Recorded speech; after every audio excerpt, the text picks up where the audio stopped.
Ini saya sebagai orang Bekasi bangga juga Beh. Ternyata ada satu orang pahlawan, seorang yang punya karakter keagamaan yang kuat, yaitu Kiai Nur Ali Beh. Babe ingat nggak Kiai Nur Ali ini? Ingat. Gimana Beh? Sebagai pahlawan nasional ya. Betul. Angkatan 45. Beliau ini sebelumnya adalah pendakwah kan? Betul. Berkeliling. Pendakwah berkeliling, lalu ketika bangkit perlawanan kita terhadap Belanda yang mau menjajah kembali, Kiai Nur Ali lah tampil, kan, di Bekasi. Nah, beliau ini menjadi legendaris ya. Betul.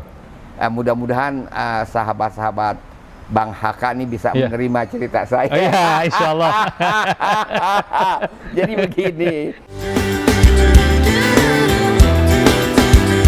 Terima kasih Bang Haka, kau datang bagai pelita, dengan doa-doa hangatkan romansa, luhur budimu kan abadi, terangi jiwa, terangi jiwa, terangi jiwa. Bang Haka, kece, keren dan cerdas. Bismillahirrahmanirrahim. Assalamualaikum warahmatullahi wabarakatuh. Salam. Para sahabat Bang Haka yang saya hormati dan saya cintai, Alhamdulillah di hari yang kelima di bulan Syawal 1442 Hijriah ini, Allah masih memberikan banyak sekali nikmat kepada kita semua, sehingga Alhamdulillah kita masih bisa berjumpa dalam acara podcast yang luar biasa ini. Kali ini Alhamdulillah Bang Haka kedatangan seorang tamu yang sangat istimewa, yang pasti para rekan-rekan sudah paham dan kenal betul siapa tamu yang akan kita wawancarai pada siang hari ini. Alhamdulillah sudah hadir, tapi bukan di studio hari ini, istimewa. Kita berada di area yang sangat terbuka, yang insya Allah banyak akan menginspirasi terkait dengan bagaimana budaya Bekasi akan berkembang pada masa yang akan datang. Baik, sudah hadir bersama dengan saya, orang tua kita, babeh kita, seorang ahli sejarah, seorang budayawan yang sangat nyentrik. Dia adalah Babe Ridwan Saidi. Assalamualaikum warahmatullahi wabarakatuh. Waalaikumsalam. Gimana Beh? Sehat Beh ya? Alhamdulillah Pak. Masya Allah. Pak Haka ya. Bang Haka, Bang Heri. Ya. Ya. Babe, usia udah berapa sekarang ya? 78. 78, luar biasa. Masih seger aja ini. Lahir tahun berapa Beh? 1942. 1942, berarti 78 ya? Iya. Beh, ini buat para sahabat Bang Haka nih ya, anak-anak muda ini. Iya. Ini kan melihat Babe ini masih sangat energi dan sangat sehat gitu ya. Kemudian ingatannya juga sangat luar biasa. Babe dulu waktu muda mengenyam pendidikan di mana-mana aja Beh? Mulai SD, SMP, SMA, dan kuliah? Sekolah rakyat dulu ya. Oh, sekolah rakyat namanya. Itu di Taman Sari ya kan. Kemudian, Taman Sari ya. SMP Jalan Budi Utomo. Budi Utomo. SMA Jalan Budi Utomo. Lalu saya pernah kuliah di Unpad, ambil publisistik. Lalu Unpad apa di UI? Unpad dulu. Oh, Unpad dulu. Setahun publisistik di Bandung ya. Bandung, Kemudian saya ke UI, udah. UI jurusan apa Beh? Sospol. Oh, sosial dan ilmu politik. Iya. Wah, luar biasa. Masa saat itu tahun berapa tuh? Iya, kita masuk UI tahun 63. 63, beliau sudah masuk ke kampus yang sangat bonafit luar biasa ini nih. Dan dulu sempat ini Bay ya, jadi ketua PBHMI ya? Iya, tahun 74 76. 74 76. Jadi memang ilmuwan dan juga organisatoris luar biasa ini. Beh, ini dalam mendidik, Babe kan didik oleh orang tua Babe ya? Iya. Ini gimana saat itu bisa orang Betawi bisa kuliah di kampus Universitas Indonesia, gimana tuh Beh? Ceritanya Beh? Begini, jadi orang tua itu kan agama juga dari orang tua, ya kan, dia mendidik. Juga dia membiarkan saya mendengarkan dari balik kamar percakapan dia dengan tamu-tamunya. Tamu-tamunya Karena dia orang Persis ya. Oh, Persis. Persis. Siapa namanya Beh orang tua? Abdurrahim. Abdurrahim. Jadi generasi awal orang-orang Persis Jakarta. Persis Jakarta. Ya. Lalu dia partai Masyumi juga. Masyumi ya pasti. Jadi tamunya banyak. Jadi dari situ saya mendengar. Saya tertarik. Gitu. Oh iya. Sekeluarga berapa orang Beh? Saya berkeluarga 4, Empat? jadi tinggal 2 sekarang. Tinggal Saya 2 dan sekarang kakak ya. saya. Iya. Babe anak keberapa? Saya terakhir. Oh terakhir. Iya. Semua kuliah atau cuma Babe aja? Pendidikannya mereka? Ya, ada yang wafat masih kecil, Iya. gitu. Ada yang wafat masih muda, ya kira-kira gitu lah. Iya, iya. Terus di UI ngambil jurusan FISIP Babe ya? Saya ngambil jurusan, kan dulu namanya FHIPK ya, Fakultas Hukum dan Ilmu Pengetahuan Kemasyarakatan. Iya, iya. Saya tuh muter-muteran ambil jurusan, saya Iya. pernah ambil sosiologi, pernah ambil kriminologi. Iya, iya. Terakhir udah ajak di sosial. Sosial ya. Dan alhamdulillah hari ini dikenal sebagai budayawan Be ya? Ya, amin. Alhamdulillah. Beh, ini untuk secara budaya Beh ya. Kita ingin mendengar lah anak-anak muda ini yang hari ini sepertinya sudah banyak sekali budaya-budaya yang masuk Beh ya. Iya. Ini budaya Betawi gimana Beh ini? Usaha kita untuk mengeksistensikan agar tetap bertahan di tengah gempuran budaya-budaya asing luar biasa ini Beh. Nah, itu kita memantapkan jati diri Bekasi. Jati di Bekasi ya? Jati diri Betawi Bekasi. Memantapkan itu dengan jalan meluruskan sejarahnya. Oke. Dari nama saja, Bekasi kan artinya tempat suci. Bekasi tempat suci? Iya. Oh. Kalau di Bali disebutnya Besakih. Bali Beskakih ya? Di Cengkareng, Jakarta disebutnya Pesakih. Pesakih, okay. Pesakih, Besakih, Bekasi itu Pesakih, Besakih, Bekasi, oke. Jadi kalau tidak orang suci dulu awal nggak bisa di sini. Dia Karawang, Karawang artinya tempat yang terbuka. Iya. Di sini dibatasi. Dia menjadi tempat suci karena ada bangunan dulu, Batu Jaya itu masuknya cabang Bungin ya. Iya, Batu Bungin betul Be. Dulu. Iya. Ya. Itu ada bangunan kompleks, orang asli di sana bilang Unur, lalu orang arkeolog bilang candi. Beda. Unur itu adalah mengacu kepada yang di makam di situ, yaitu di Unur Jiwa, atau mereka bilang candi jiwa, adalah Tuanku Raman, subject with intense affection, tokoh yang mempunyai pengaruh besar. Oh iya iya. Itu. Jadi itulah disebut tempat suci karena Tuanku Raman ini juga membangun dam ya, bendungan di Cilincing dia yang Cilincing bangun. ya. Dia yang bangun itu. Oke. Beh, kembali ke Bekasi ya. Ini karena kita ada di wilayah Bekasi, Beh. Bekasi tadi artinya tempat suci, Beh ya. Iya. Itu siapa yang memberi nama itu, kemudian kenapa Bekasi dikasih nama itu, Beh? Iya, dikasih nama itu karena tadi saya udah mengacu tempat yang di Cabang Bungin atau di sekarang Batu Jaya. Itu tempat yang suci. Jadi orang-orang semua ke situ. Juga resi-resi Pajajaran juga ke situ. Oke. Ada catatan perjalanan resi Pajajaran, Bujangga Manik, ada catatannya tentang tempat itu. Oke. Nah, jadi di sini Bekasi ini adalah tempat di mana banyak bertumbuh pohon-pohon jati dalam berbagai jenis. Betul. Ya kan, Iya, di sini iya. pohon jati dalam berbagai jenis. Jadi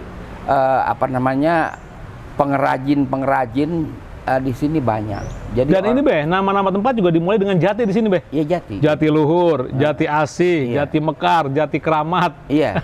Iya. itu karena sejarah dulu banyak pohon jati kali ya? Iya. Memang jati melulu daerah sini. Iya. Jadi kalau daerah jati melulu di sini artinya di sini banyak pengrajin, pengukir. Pengrajin mungkin, oke. Nah, Iya kan? kembali tadi, Beh, terkait dengan anak-anak muda kita, Beh, ya ini. Kan sekarang budaya Bekasi ini, Betawi ini, Beh, ya, hampir hilang, Beh, ini, Beh.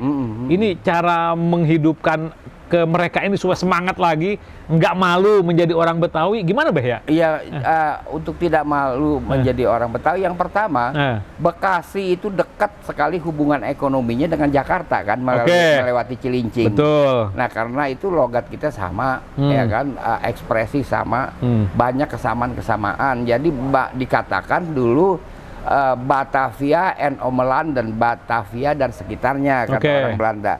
Jadi kalau peta zaman dulu yang dibuat oleh Pangeran Panembong disebutnya Nusa Kalapa. Nusa kan artinya sekitarnya, Kalapa dan sekitarnya.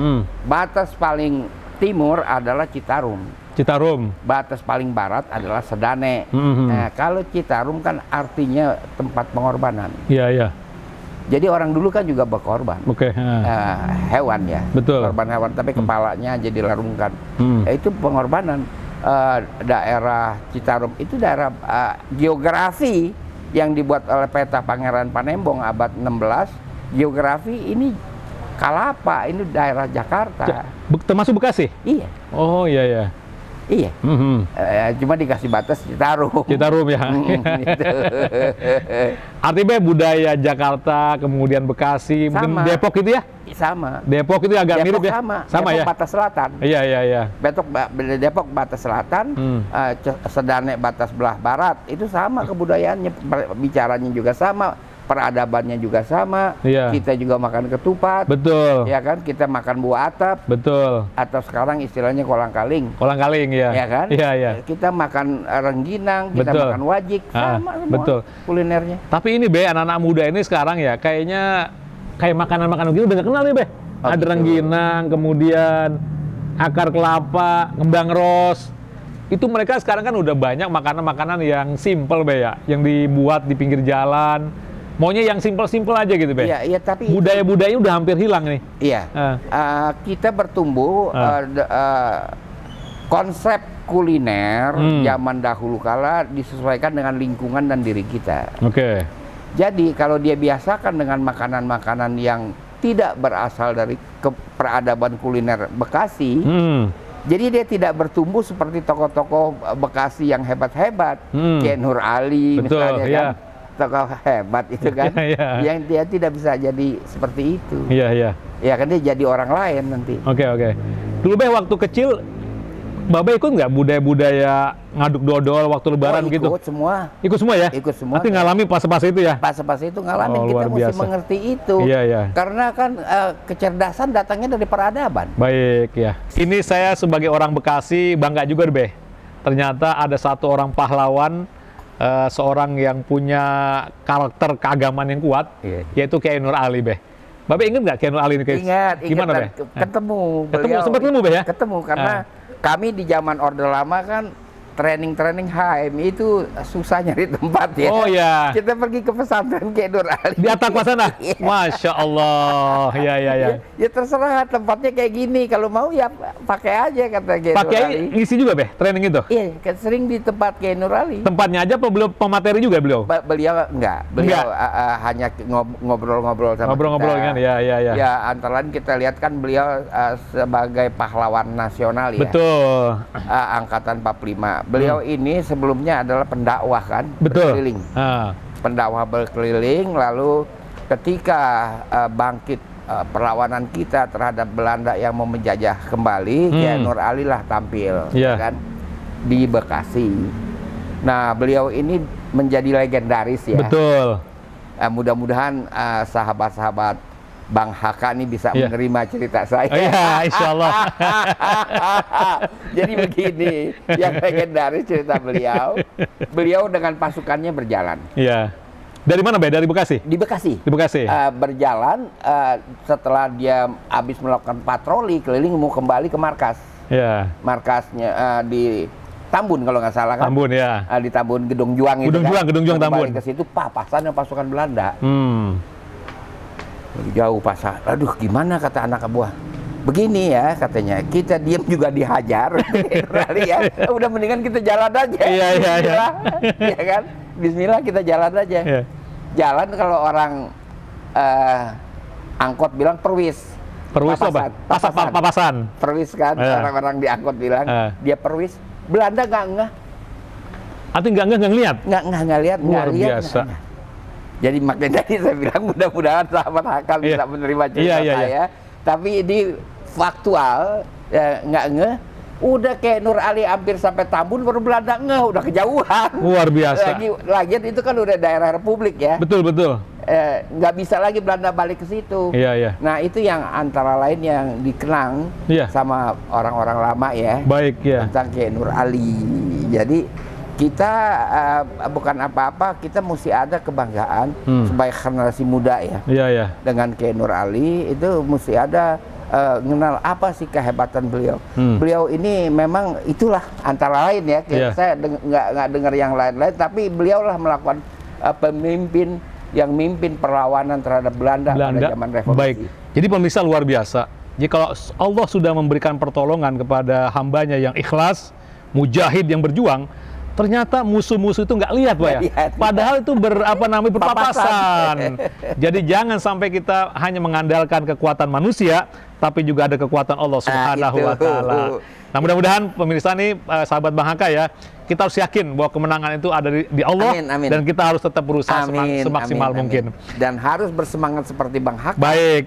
Terus, lagi nih ya, saya sebagai orang Bekasi nih ya, tadi kan Bekasi ini ada tempat suci ya, tapi seringkali ada beberapa sejarawan yang mengaitkan dengan Kerajaan Tarumanegara ini. Ini gimana nih kaitan BNI dan sejarah ini? Yang pertama ini faktual ya, baik dalam catatan sejarawan-sejarawan Eropa, misalnya saja Raffles ya kan? Itu memberi catatan bahwa pengikut Musa, Tauhid Musa, Nabi Musa, atau di Quran dikatakan Tauhid Hunafa, itu adalah Queen of Sheba, bukan Ratu Sheba yang Balkis. Ratu Sheba yang Balkis itu 9 Masehi, sebelum 9 Masehi. Ini Queen of Sheba dari Aksum. Aksum adalah tempat hijrah yang pertama sahabat Ja'far bin Talib. Ja'far bin Talib, anak bin Ali ya? Ya, itu adalah basis Tauhid Musa. Nah, ratunya bernama Queen of Sheba. Queen of Sheba itu ke Bekasi, jangan salah. Dan dia bikin Batu Jaya kan yang bikin. Ke Bekasi dia? Dia ke Bekasi. Jadi orang-orang Bekasi itu sudah tauhid itu sejak abad kedua. Ya kan? Kemudian baru datang pendatang-pendatang dari Maghribi ya kan? Maroko ya? Maroko. Antara lain yang sekarang di kampungnya namanya Gudang Bin Ali. Ya kan, itu faktual, masih ada jejaknya sampai sekarang. Jadi di sini adalah orang-orang Bekasi itu awalnya adalah Tauhid Hunafa yang diajarkan oleh Nabi Allah Musa. Monoteis ya? Monoteis. Nah, kemudian masuk Islam, dia Islam. Nah, sekarang dibilang Tarumanegara Hindu dari India. Orang India ke Indonesia baru tahun 1873. Ke Medan, disebutnya orang Keling. Ini Tarumanegara dibilang abad 4. Abad 4 orang sini udah tauhid. Udah tauhid ya? Udah tauhid. Nah, lalu prasastinya juga dia salah tarjamah. Yang dipakai kan prasasti Ciaruten, Sri Matah Purnawarmanah Tarun Anaga. Tarunanaga, Raja Purnawarman dari Kemer pertengahan abad 13 itu gelarnya Taruna Naga atau Naga Taruna, bukan Tarumanegara. Oke, yang kedua dia pakai prasasti Sukapura. Prasasti Sukapura itu atau disebut juga prasasti Batu Tumbuh, itu adalah prasasti yang ditulis oleh seorang anak gadis, karena di situ ada setangkai bunga kali, menceritakan detik-detik terakhir wafatnya Purnawarman. Sedangkan para arkeolog mengatakan itu ada orang macul bikin kali. Ada orang macul bikin kali dari dekat pesantren Kiai Nur Ali Atakwa ke Gomati, Cakung. Gomati itu bukan kali, itu artinya gadis yang cantik. Begitu. Jadi kesalahan-kesalahan ini. Jadi di Bekasi itu tidak ada kerajaan Hindu Tarumanegara. Yang masuk kemari tauhid awalnya, kemudian Islam, udah seluruhnya begitu. Baik, kalau ada simpang siur begitu ya, ini kan sejarah sudah sering dibaca oleh anak-anak kita sekolah nih ya, bahkan di buku-buku juga sudah tercetak. Ini berarti kita harus meluruskan gimana, Ben? Cara meluruskan ini? Ini kita lagi meluruskan. Kita meluruskan ya. Mudah-mudahan sahabat Haka dan anak-anak ini mendengar ya, sehingga tahu persis sejauh mana sungguh sejarah yang terjadi sesungguhnya, Be ya. Iya. Ini luar biasa ini. Terus lagi, kalau kita lihat sekarang kan ini anak-anak juga memang malas baca sejarah, Be ya. Kalau ini kita tindak lanjuti dengan ditulis dalam sebuah buku, bagaimana, Be? Setuju nggak, Be? Harus setuju. Setuju, Be ya? Atau Babe udah menulis sendiri tentang ini? Saya menulis untuk antero umur ya. Oh gitu. Ya kali untuk bacaan anak-anak kan cara menulisnya lain. Beda ya. Nah itu harus. Jadi nggak, arti kalau kita menulis dengan bahasa anak-anak, Babe setuju nggak nih? Setuju. Saya minta data-data yang ada dari Babe ya. Saya kasih nanti. Oh, alhamdulillah. Untuk bacaan anak-anak, ya kan. Insya Allah, insyaf lah orang-orang. Baik. Karena dia nggak mengerti bahwa sejarah itu kan logika, Betul. logis. Kalau nggak logis bukan sejarah. Iya. Jejaknya nggak ada India di Iya, iya, nggak ada. Ini budaya-budaya Betawi, khususnya di Bekasi ya. Ini saya rasa kan udah hampir hilang, Beh ya. Iya, iya. Kayak budaya Babarit ya. Babarit. Ini bagusnya gimana, Beh? Kita bisa melestarikan budaya-budaya begini, Beh ya? Iya, juga jangan kita di samping harus melestarikan yang memang ada, Oh, iya. jangan mengada-ada yang kagak ada. Jangan mengada-ada, nggak ada. Iya. Misalnya kok Chandra Baga Iya, iya. jadi nama kali. Itu kan kalimat yang ada di prasasti Sukapura. Iya. Candra Abager itu adalah sinar bulan purnama yang jatuh ke taman. Oke. Itu bahasa apa sih, Beh? Jangan lupa.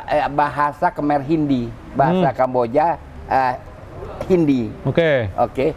Itu maksudnya Purnawarman itu kan luka-luka parah, dibawa, direbahkan di taman. Ketika itu jatuh sinar bulan purnama, itulah Candra Abaga. Candra Baga. Bukan nama kali. Iya kan? Nah, nama kali udah kali Bekasi. Sekarang nama itu jadi nama stadion, Beh. Stadion Candra Bekasi Baga. Candra Baga. Nggak apa-apa, Nggak apa-apa kan ya? Asal main sepak bolanya malam. Main malam. Tuh, Beh, budaya tadi kayak ondel-ondel kan iya. hampir hilang. Tapi justru sekarang, Beh, anak-anak kita itu banyak yang keliling-keliling. Tapi justru untuk cari duit gimana tuh, Beh ya? Yang pertama begini ya, kalau peradaban itu kan milik semuanya. Oke. Oke, mau suku manapun. Tetapi dalam kasus ondel-ondel, anak-anak kecil tuh suka. Iya. Jadi malah dia yang memaksa orang tuanya agar memberi uang, Oke. agar nyawer. Iya, iya. Jadi kita bijaksana aja, jangan ondel-ondel itu main di jalan raya itu aja. Oke, oke. Iya kan? Oke. Itu satu. Yang kedua, kebudayaan yang hilang, ya kan, itu adalah babarit. Babar itu apa, Beh? Babarit itu arak-arakan. Oh, arak-arakan ya, babarit ya? Oke. Di mana ondel-ondel di situ diarak, orang Oke. juga berpakaian bagus. Oke. Itu waktu biasanya Syawal. Pas lebaran berarti, Beh? Iya. Oh, iya, Nah, iya. ini kita mengharap kalau Pak HK ini tampil sebagai wali kota nanti ya. Insya Allah Tuhan izinkan ya. Ini masalah kebudayaan penting. Tukang ngamen di luar negeri itu dikasih tempat. Iya, iya, iya. Jadi Mabe, jadi ini termasuk kesalahan pemerintah saat ini yang nggak memberikan ruang mereka ini. Lupa kali. Lupa kali ya. Jadi kita ingatkan ya, kita ingatkan. Ada tempat khusus tukang ngamen, Iya, ya iya. kan. Lantas ada tempat khusus untuk kebudayaan. Oke, oke. Nggak lestari dan dijadwalkan setiap Syawal diulangi lagi. Di Bekasi itu ke tradisi lama itu babarit. Babarit ya. Orang dengan pakaian bagus-bagus, ada musik lokal, Iya, iya, iya. bermain, ada ondel-ondel itu. Apa anu, Be? Mungkin kita usulin perlunya ada semacam gedung kesenian kali gitu, Be ya? Gedung kesenian Untuk menampung mereka ya? Menampung. Gedung kesenian kan terbatas. Iya, Kalau iya. babarit kan seluruh rakyat lihat. Iya, iya, iya. Itu mesti ada itu. Baik, baik, baik ya. Kita harapkan lah ya. Iya, iya. Iya. Baik, pemirsa sekalian, sahabat HK, saya kira bincang-bincang kita siang hari ini cukup semarak dan memberikan inspirasi. Dan kita doakan ya, mudah-mudahan Bapak kita, Babe kita, Bang Ridwan Sedi, senantiasa Allah berikan kesehatan, Amin, usia yang panjang, sehingga kita masih bisa menimba ilmu pengetahuan, Amin. khususnya terkait dengan sejarah, budaya Betawi yang sangat-sangat kita nantikan, karena masih banyak sekali info-info yang akan kita dapatkan dari beliau. Dan saya cukup sekian, billahi taufiq wal hidayah. Assalamualaikum warahmatullahi wabarakatuh. Terima kasih, Beh. Baik. Baik.